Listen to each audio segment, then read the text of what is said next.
Capítulo 10. Una voz y un lenguaje agradable. El don del habla. De todos los dones que Dios ha concedido a los hombres, ninguno es más precioso que el don del habla. Si está santificado por el Espíritu Santo, es una fuerza para el bien. Con la lengua convencemos y persuadimos, con ella ofrecemos oración y alabanza a Dios, y con ella transmitimos ricos pensamientos acerca del amor del Redentor. Por el uso correcto del don del habla, el colportor puede sembrar en muchos corazones las preciosas semillas de la verdad. Debe darse más atención al cultivo de la voz. Podemos tener conocimiento, pero a menos que sepamos cómo usar la voz correctamente, nuestra obra será un fracaso. A menos que podamos revestir nuestras ideas de un lenguaje apropiado, ¿de qué valdrá nuestra educación? El conocimiento nos será de poca ventaja a menos que cultivemos el talento del habla, pero es un poder maravilloso cuando está combinado con la capacidad de hablar palabras sabias y útiles, y de pronunciarlas de un modo que capten la atención. Jóvenes y señoritas, ¿ha colocado Dios en vuestro corazón el deseo de servirle? Entonces, por todos los medios, cultiven la voz hasta el máximo de su capacidad, de manera que puedan presentar en forma clara la preciosa verdad a los demás, y vid. Hablar clara y distintamente. Cuando hablen, que cada palabra esté completa y bien modulada, que cada frase sea clara y distinta hasta la palabra final. Muchas personas, al llegar al fin de una sentencia, disminuyen el tono de la voz, hablando en forma tan indistinta que se destruye la fuerza del pensamiento.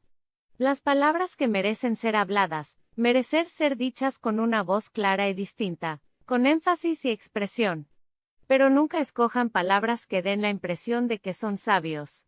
Cuanto mayor sea vuestra sencillez, mejor se entenderán vuestras palabras, y vid. Una cualidad indispensable. El colportor que puede hablar en forma clara y distinta acerca de los méritos del libro que presenta, encontrará que esto le resulta de gran ayuda para obtener el pedido. Puede tener oportunidad de leer un capítulo, y por el tono musical de su voz y énfasis colocado en las palabras, puede hacer que la escena presentada se destaque con tanta claridad en la mente del oyente, como si pudiera ser vista en la realidad. La capacidad de hablar con claridad y en forma distinta, con tonos plenos y amplios, es valiosa en todo ramo de trabajo. Esta cualidad es indispensable en los que desean ser ministros, evangelistas, instructores bíblicos o colportores. Los que hacen planes para entrar en estas ramas de trabajo deberían aprender a usar la voz en forma tal que, cuando hablen a la gente acerca de la verdad, ésta haga una decidida impresión para el bien. La verdad no debe echarse a perder por comunicarla de manera defectuosa. Decirla con sencillez. Los hombres y las mujeres vagan en medio de las tinieblas del error. Desean saber qué es verdad. Díganselo, no con lenguaje presuntuoso, sino con la sencillez de los hijos de Dios. Palabras bien elegidas. No sean descuidados en sus palabras por estar entre los no creyentes, pues ellos los están juzgando. Estudien la instrucción dada a Nadab y Abiú, los hijos de Aarón. Ellos ofrecieron delante de Jehová un fuego extraño, que él nunca les había mandado. Tomando fuego común lo colocaron en sus incensarios. Entonces salió de la presencia de Jehová un fuego que los quemó, y murieron delante de Jehová. Luego dijo Moisés a Aarón, esto es lo que Jehová afirmó cuando dijo, en los que a mí se acercan me santificaré, y en presencia de todo el pueblo seré glorificado apóstrofe. Los colportores deberían recordar que están trabajando con el Señor para salvar a los hombres, y que no han de introducir ninguna ordinariez o vulgaridad en su sagrado servicio. Que la mente se llene de pensamientos puros y santos, y que las palabras sean bien elegidas. No obstaculicen el éxito de vuestra obra por pronunciar palabras livianas y descuidadas. Palabras que conquistan, una conducta amable y cortés. Aquellos que trabajan para Cristo han de ser íntegros y fidedignos, firmes como una roca en sus principios, y al mismo tiempo bondadosos y corteses. La cortesía es una de las gracias del Espíritu. El tratar con las mentes humanas es la mayor obra jamás confiada al hombre, y el que quiera obtener acceso a los corazones debe acatar la recomendación. Sed compasivos, corteses. El amor hará lo que no logrará la discusión.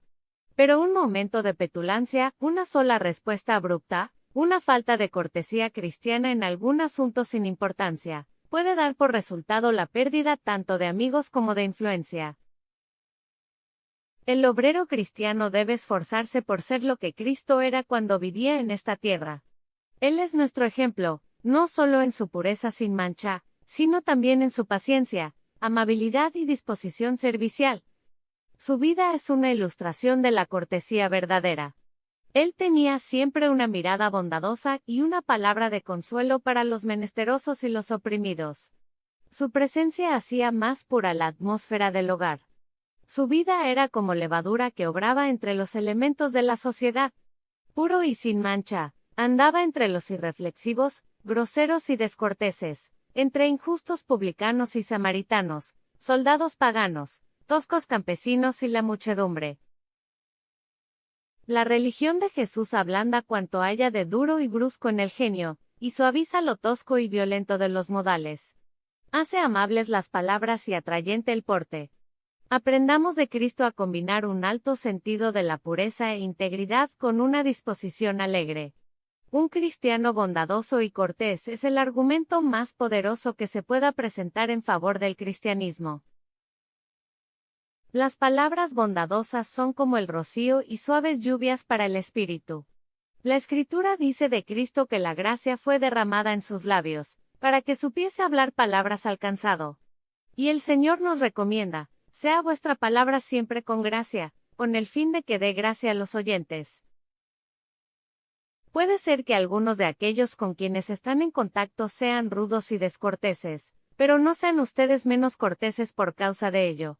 Aquel que desee conservar su respeto propio debe tener cuidado de no herir innecesariamente el de los demás. Esta regla debe observarse religiosamente para con los más duros de entendimiento, para con los que más yerran. La voz del Salvador. La voz del Salvador era como música a los oídos de aquellos que habían estado acostumbrados a la prédica monótona y sin vida de los escribas y fariseos. Él hablaba lenta e impresionantemente, recalcando las palabras a las cuales deseaba que sus oyentes prestasen atención especial. La facultad del habla es de gran valor, y la voz debe cultivarse para bendición de aquellos con quienes tratamos. Sus palabras atraían los corazones.